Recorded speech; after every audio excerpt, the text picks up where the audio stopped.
Hello everyone, সকলে কেমন আছেন? সকলকে সঙ্গীতা ব্লগে অনেক অনেক স্বাগত জানাই। আজকে আমি আপনাদের সকলের সাথে একটা নিরামিষ আলুর দমের রেসিপি শেয়ার করতে চলেছি। তো চলুন রেসিপিটা দেখে নেওয়া যাক।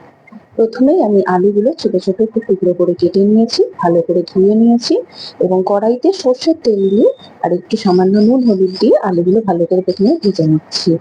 এরপর আমি একটা পেস্ট তৈরি করেছি। এই পেস্টের মধ্যে আছে কিছুটা আদা এবং কাঁচা লঙ্কা। আর এরপর কয়েকটা গুঁড়ো মশলা লাগবে। আমি এখানে রেডিমেড একটু আলুর দম মশলা নিয়েছি, জিরের গুঁড়ো, লঙ্কার গুঁড়ো, হলুদ গুঁড়ো, বেসিক মশলা। এরপর ওই মশলার বাটা মশলার সাথে সমস্ত গুঁড়ো মশলা আমি মিক্সড করে একটা পেস্ট টাইপের তৈরি করে রেখে দিয়েছি। আলুগুলো ভাজা হয়ে যাওয়ার পর তুলে নিয়েছি। তারপর ওই কড়াইয়ের মধ্যে অল্প সামান্য একটু গোটা জিরে এবং একটা শুকনো লঙ্কা আমি ভেঙে এখানে দিয়ে দিয়েছি।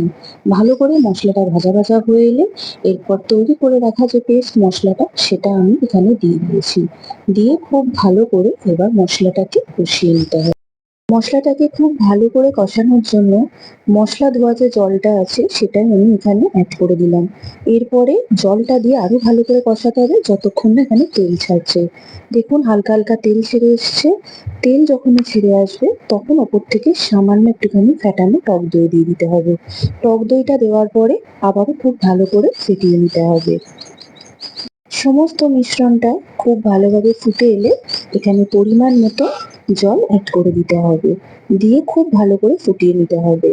সমস্তটা ভালোভাবে ফুটে গেলে তারপর এখানে ভেজে রাখা আলুগুলো দিয়ে দিতে হবে।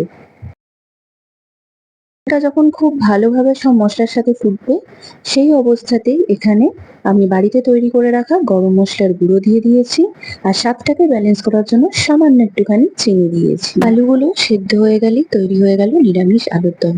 কেমন লাগলো অবশ্যই জানাবেন। খুব তাড়াতাড়ি আপনাদের সকলের সাথে আবারও দেখা হচ্ছে। ততক্ষণ সবাই ভালো থাকবেন, সুস্থ থাকবেন।